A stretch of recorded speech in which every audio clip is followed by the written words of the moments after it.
El ministro del Interior, Juan Zapata, mantuvo una reunión con el presidente de la Corte Nacional de Justicia, Iván Saquicela, para gestionar una propuesta de reforma al reglamento de arrestos domiciliarios y reducir así la cantidad de policías destinados a esta función. Esta es la entrevista de Fausto Yepes, hoy con... El contacto a esta hora es con el coronel Juan Zapata, ministro del Interior, para hablar sobre este pedido de reformas al reglamento de arresto domiciliario. ¿Cuántos policías están destinados a este tipo de funciones? ¿Cuál es el perjuicio en ese caso? ¿Y cuánto se deja también de custodiar en las calles? ¿Cuál es la presencia que falta en las calles por parte de la Policía Nacional? Le consultamos enseguida.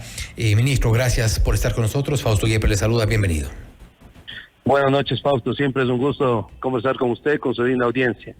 Sí, efectivamente es un tema que nos ha venido preocupando desde hace muchos meses atrás porque primero reduce la capacidad operativa de la Policía Nacional, segundo genera niveles altos de riesgo en policías, que ya hemos tenido algunos incidentes, y hay que agradecerle ahora a Iván Saquicela, que tuvo la gentileza de acudir a la policía y que vea de primera mano la problemática que es esto, ¿no? Usted nos decía cuántos policías están destinados a aquello. En este momento tenemos 326 arrestos domiciliarios, pero eso llevado a números de policías, son 1.307 policías destinados a esta operación, porque tenemos que cumplir las 24 horas al día, por lo tanto son 4 policías por cada detenido. Entonces, Fausto, si nosotros podemos una comparación, el Comando Provincial de Policía de Chimborazo son 1.200, es decir, tenemos más policías en arresto domiciliario que toda la policía que está, obviamente, cuidando a la provincia de Chimborazo. En el tema de Loja son 880 policías, es decir, mire, son provincias como las que le estoy diciendo, que tienen menos policías que los que estamos destinando a los arrestos domiciliarios. Entonces, esto ha sido una preocupación bastante grande de nosotros y esperemos que a través de una resolución podamos normar y sobre todo, digamos, reducir el número de arrestos domiciliarios, que si bien esto está en la ley, también hay que hacer varios análisis para generar el arresto domiciliario, porque usted sabe que aquí, Fausto, necesitamos 3 requisitos fundamentales, por ahí un cuarto, que es la discrecionalidad del juez, que es el que nos complica, porque los 3 son absolutamente claros, ¿no? El primero, una mujer embarazada, que es absolutamente lógico que no vaya a una cárcel, sino a un arresto domiciliario, una persona de la tercera edad o alguien que tenga alguna enfermedad catastrófica. Está bien en esos temas. Tenemos casos como los que les presentamos hoy al Consejo Nacional, que no cumplen ninguno de los 3 aspectos, pero solamente se basan en la discrecionalidad del juez. Y eso es lo que deberíamos arreglar, digamos así, o arreglar a través de esta resolución de la Corte. Y esto supone también, ministro, un riesgo para quienes están asignados a este tipo de funciones, al arresto domiciliario. Por ejemplo, porque recuerdo incluso que esto se denunciaba que ocurría en Esmeraldas. Terminaba siendo un arresto domiciliario, básicamente una suerte de custodia para ciertos procesados, en algunos casos condenados, en otros por delitos graves. Mencionaban, por ejemplo, en el caso de Esmeraldas, uno de nuestros periodistas, colegas que nos había reportado, decía, por ejemplo, que había en casas donde vivían o estaban bajo arresto domiciliario miembros de bandas, de grupos de delincuencia organizada. Tenía 3 policías en los turnos o 4 eventualmente al día afuera de su casa, en zonas además consideradas de alto riesgo. El peligro para los policías que están asignados por un lado, y por otro delincuentes con condenas, con una custodia policial en su casa, lo cual suena difícil de entender.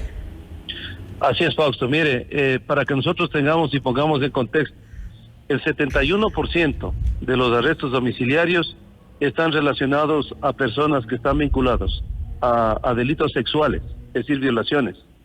El segundo porcentaje son narcotráfico y el tercero son delitos contra la vida, es decir, sicariatos. Entonces no podemos entender que nosotros pongamos en riesgo primero al policía, que va a cumplir con este requisito, porque usted sabe, Fausto, que cuando, por ejemplo, pongamos el caso de un miembro de un GDO que está por narcotráfico, a él existen amenazas, por lo tanto, él tiene doble vulnerabilidad del policía que está ahí. El tema de primero, que es una persona de alto nivel de peligrosidad, pero también es una persona de alto nivel de riesgo, porque lo quieren, terminar o eliminar los mismos GDOs para que no den información, o los GDOs con los cuales tienen confrontación por luchas de territorio o de economías ilegales. En este caso, el riesgo para el policía es de doble vía, de quien está a quien está custodiando y de quienes amenazan al custodiado, porque la situación es de doble vía. Así es, Fausto, y sobre todo lo que hemos dicho. En algunos de los casos, lo que le hemos pedido ahora a la Corte Nacional es que para tomar esta decisión generen 2 informes. El primero, que es el análisis de riesgo, porque muchas veces, por ejemplo, las casas que nos piden que vaya el policía no tienen las condiciones de seguridad. Son casas que primero están en condiciones deplorables. No tiene el policía un lugar donde estar, ni siquiera tiene un baño para hacer un tema que es absolutamente de humanidad. ¿Cómo amanece un policía en esas circunstancias? Y segundo, esas casas están dentro de los sitios que a veces están operados por mismos grupos de delincuencia organizada. Hemos tenido casos que grupos de delincuencia organizada han llegado disparando, hemos tenido policías gravemente heridos y policías que han tenido que hacer uso del arma de fuego para repeler los ataques. Entonces, lo que hemos pedido es eso, que analicemos el análisis de riesgo y sobre todo la capacidad operativa. Le pongo un caso, por ejemplo, Fausto, en Loja tenemos en este momento casi 130 policías en custodias de arresto domiciliario. Y si Loja tiene 800 policías para el custodio de la provincia, usted saca el porcentaje, es una reducción de la capacidad operativa de por lo menos del 20 o el 25%. Entonces nos complica este tema, pero sobre todo hay una norma que es el derecho a la vida está sobre cualquier norma. Y aquí estamos poniendo en riesgo el derecho a la vida de un policía, como también del mismo delincuente que a veces nosotros custodiamos. Por ejemplo, Fausto, y para que la ciudadanía nos entienda, ¿cómo puede ser posible que se le haya dado arresto domiciliario a Junior, que fue un líder o un capo del líder de los choneros? Ahí nosotros no podíamos mandar un policía, teníamos que dar 50 policías, a veces por turno. Miren lo que era la capacidad operativa que teníamos que movilizar. O el caso en Esmeraldas, en donde entraron delincuentes que querían victimar a una persona, a una mujer que estaba siendo custodiada, y lastimosamente resultó un policía gravemente herido. Entonces, hemos tenido esos casos, yo creo que ha ocurrido inclusive en hospitales donde los delincuentes, en este caso, tenían custodia policial, ya entrado los de las bandas contrarias a atacar, incluso también poniendo en riesgo la vida de los policías. Así es, Fausto, así es, pero no logro entender, Fausto. O sea, yo como le digo, yo valoro la presencia del presidente de la Corte y también de jueces de la Sala de lo Penal de la Corte que estuvieron el día de hoy, pero no logro entender cómo el 71% de los arrestos domiciliarios están dirigidos a personas que están vinculadas a violaciones, delitos sexuales, narcotráfico y atentados contra la vida. Atentados contra la vida quiere decir sicariatos, asesinatos, homicidios.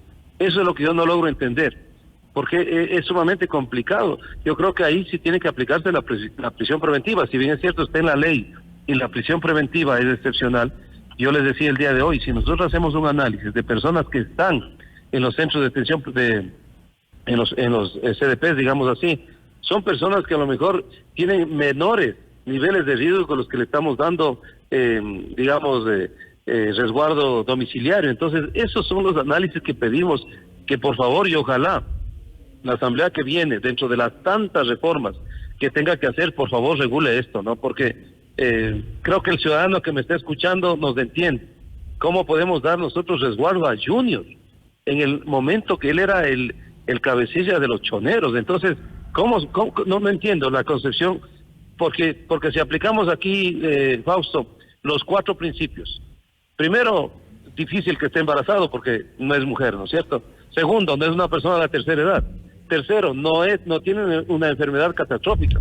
Y cuarto, la discrecionalidad del juez, analizando quién es él, no puede nombrarle un arresto domiciliario. Entonces, son esas cosas que nosotros pedimos que por favor se regule a través de esta resolución, que bueno, agradezco de antemano a la Corte, ojalá salgan lo más pronto posible y podamos minimizar al menos los riesgos y sobre todo el la capacidad operativa que lastimosamente nos quitan en estos eventos. Lo que sugieren, ministro, en estas reformas es básicamente incrementar este tipo de filtros para poder evitar que muchos de los involucrados en casos, como usted mencionaba, delitos sexuales, narcotráfico, sicariato, lleguen a acceder a este beneficio de la prisión domiciliaria. Pero el problema quizá está en el otro punto, la sana crítica del juez. El juez tiene en sus manos la decisión, pero ¿qué hacemos si tenemos jueces como los que ya hemos visto? Algunos ya están con orden de prisión por cosas aparentemente menos graves, acciones de protección, pero ¿cómo hacemos y cuál fue la sugerencia o la respuesta desde la Corte Nacional de Justicia respecto de la decisión de los jueces? Estamos en manos de ellos. Fausto, hubo una buena aceptación porque creo que los casos que presentamos del día de hoy calaron en el presidente y en los jueces de la sala penal, porque creo que la razón no pide fuerza, Fausto. Si yo tengo que privilegiar un derecho superior que es la vida, cualquier norma es inferior a esta. Y si yo estoy poniéndole, perdón que ponga el ejemplo nuevamente de Junior, y le estoy mandando policías que cuiden este arresto domiciliario de él, sabemos que estamos poniendo en riesgo la vida de los policías. Y en muchos de los casos también se pone en riesgo la vida de los mismos delincuentes, porque son delincuentes que pertenecen a bandas, a grupos de delincuencia organizada que tienen rivalidad con otras bandas y que también los quieren victimar. Y ha habido casos, tenemos policías gravemente heridos. Segundo, hay casas de Fausto que las fotos los presentamos hoy a la prensa, no presentan ninguna condición, primero de humanidad. O sea, el policía no tiene dónde ni siquiera, si es que hay una lluvia, protegerse, no tiene un baño, no tiene un lugar donde él pueda hacer sus 8 horas de amanecida, por ejemplo. Eso es inhumano. Entonces es lo único que estamos pidiendo, Fausto. Creo que no estamos lejos de la verdad y de la justicia. Y segundo, nos quita capacidad operativa con 1.300 hombres que pudieran estar en la calle cuidando a la ciudadanía o cuidando a los mismos jueces que tienen riesgo. Entonces es lo único que hemos pedido, Fausto. Esperemos tener una respuesta positiva con esta resolución lo más pronto posible y esperemos, vuelvo a repetir, de que casos como los que se han dado no se vuelvan a repetir, porque estamos claros, Fausto, si una persona una mujer está embarazada, lógico, por humanidad no puede ir a un centro carcelario, un arresto domiciliario. Si una persona tiene una enfermedad catastrófica, es entendible, pero no los casos que nosotros presentamos el día de hoy, y le pongo nuevamente el caso de Junior, lejos estaba de los requisitos que son los cuales se necesitan para un arresto domiciliario. Ahora, como hemos mencionado, también dependerá de los jueces. ¿Ha hecho alguna gestión el Ministerio o seguramente desde la Corte, eventualmente el Consejo de la Judicatura, de investigar a los jueces que han tomado este tipo de decisiones? Por ejemplo, a quien en su momento dictó este arresto domiciliario a favor de alias Junior, a quienes han dictado arresto domiciliario en favor de gente que enfrenta delitos de narcotráfico, de sicariato, delitos sexuales, por ejemplo. Es que ahí viene el tema, Fausto, de la sana crítica. Entonces, ese cuarto como que requisito, que no está específico, pero es digamos, la autonomía que tiene un juez para tomar una decisión, es lo que limita a que pueda existir inclusive ni siquiera un reclamo. Nosotros no podemos acceder a un reclamo, o peor, no podemos decir yo no voy a cumplir esa disposición porque es orden judicial. Y si no cumplimos, usted sabe que es desacato y eso es destitución y cárcel. Entonces son temas muy, muy complicados. Yo la verdad, eso es lo que quisiéramos, que esta resolución regule en lo que posible se pueda hacer la sana crítica del juez, porque lo otro está claro. Los 3 requisitos primeros que le dije están claros: embarazo, enfermedad catastrófica y tercera edad. Eso es absolutamente claro y se lo puede, y demostrable. Pero la sana crítica del juez es lo que lleva a casos como los que yo le estoy diciendo, de dar un arresto domiciliario a un cabecilla de un GDO como Junior. Entonces, hoy mismo, por ejemplo, hemos visto con muchísima preocupación, y lo tenemos que hacer un rechazo público, que un juez dé un habeas corpus a un vinculado en la muerte del señor Cherres. No entendemos las decisiones. Entonces, es con lo que nos toca a veces, Fausto, lidiar, y es lo que nos complica el trabajo policial, y es lo que no sentimos ahí que tenemos nosotros el respaldo que quisiéramos tener de un segmento de jueces, porque no podemos generalizar, pero son cosas en las cuales nosotros tenemos, y le vuelvo a repetir, Fausto, la nueva asamblea que se instalará en pocos días no pierde el tiempo. Tenemos cientos de reformas que tienen que apoyarle al tema de seguridad. Una de esas es la que estamos hablando en este momento. Otra de esas es el tema de la ley de extinción de dominio, la ley de inteligencia, las reformas al COIP, las reformas al CODESCOP en el tema disciplinario de la Policía Nacional, que las armas incautadas pasen directamente a la Policía Nacional. Mire, hay tanto por hacer en el tema normativo, Fausto.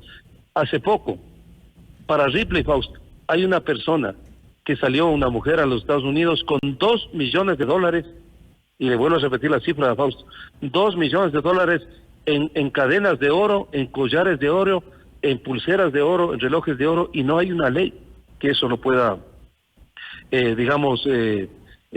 tomar en cuenta para poder hacer una requisa o algo así.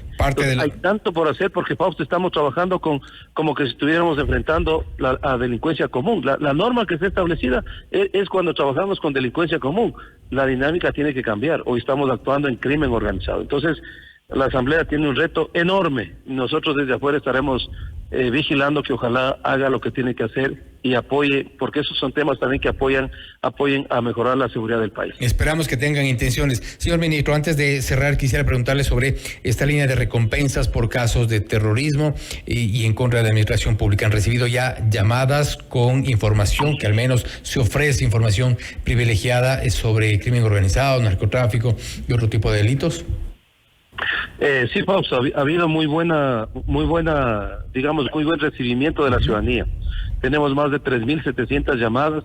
Muchos de los ciudadanos motivados e interesados por este tema han llamado a preguntar cuál es la modalidad, cuál es el procedimiento, efectivamente si esa línea del 131 es una línea para estos temas. Tenemos ya 32 informaciones que son absolutamente válidas, ya calificadas. Tanto por un caso de connotación que conoce el país, por temas de narcotráfico, lavado de activos, por lo tanto creemos que... O sea, dentro de esas dos llamadas, dentro de esas 32 llamadas, el caso de connotación al que se refiere, me imagino que es, no vamos a dar detalles evidentemente, pero sobre el crimen al ex candidato Fernando Villavicencio. Así es, Fausto, así es. Hay llamadas con información privilegiada. Así es, y no se olviden que el concepto de este plan de recompensas es tener información privilegiada para que sirvan en la investigación y resolución de casos en cuanto a información comprobada y comprobable, además, Estado y terrorismo. Y otra cosa, Fausto, que es importante, que la ciudadanía llame, que no se olviden que ahí no hay un nombre. Cuando yo llamo no hay un Juan Zapata, hay un código. Por lo tanto, yo estoy absolutamente en reserva y con todas las seguridades del caso, y no son llamados a un tema judicial si es que fuera el caso que esa información es válida. Entonces, hay todas las reservas del caso, pedirles que sigan llamando, esto es importante. Hay 4 países que tienen este apoyo de la ley de recompensas, como son Perú, Colombia, Panamá, ha dado extraordinarios resultados, así que esperemos que el Ecuador también vaya por esa línea. Creo que ha sido un buen proyecto, uno de los más importantes que hemos lanzado en todo el año. Recuérdanos, señor ministro, el número de teléfono al que se llama. El 131, que es el Fausto. El 131 es el que está activado para esta... Línea gratuita, absolutamente, desde telefonía móvil o fija. Línea gratuita, el 131, llamadas, la línea de recompensas para casos de terrorismo, delitos contra la administración pública, otros, por ejemplo, sobre crimen organizado, narcotráfico, lavado de activos. Ahí pueden entregar información con toda la reserva. Importante la información que nos ha comentado, señor ministro, y con esto le agradecemos por haber estado con nosotros. Estaremos igual pendientes de lo que ocurra respecto de las llamadas, información, y ojalá esto tenga otro tipo de resultados, principalmente en la justicia. Gracias, un honor siempre conversar con ustedes. Un abrazo cariñoso. Gracias nuevamente. Así el coronel Juan Zapata, ministro del Interior, hablando sobre el pedido de reformas al reglamento de arrestos domiciliarios. También se ha referido al tema de los arrestos. ¿Cuántos policías? Ha dicho que son más de 1.300 policías destinados a funciones de custodia en los arrestos domiciliarios. Esto implica una cifra similar a la de policías asignados, por ejemplo, a toda la provincia de Chimborazo. El 71% de los policías están asignados para custodiar a procesados por casos de delitos sexuales, narcotráfico, también de sicariato, un tema que ha sido denunciado, que está siendo tratado, buscan las reformas. Y un dato no menos importante es que la línea de recompensas ha recibido hasta el momento 32 llamadas con información privilegiada respecto de varios casos. Entre ellos ha mencionado que dentro de estas 32 llamadas hay la oferta de información sobre el asesinato a Fernando Villavicencio. Estaremos igual pendientes. Esto es Notimundo Estelar, siempre bien informados.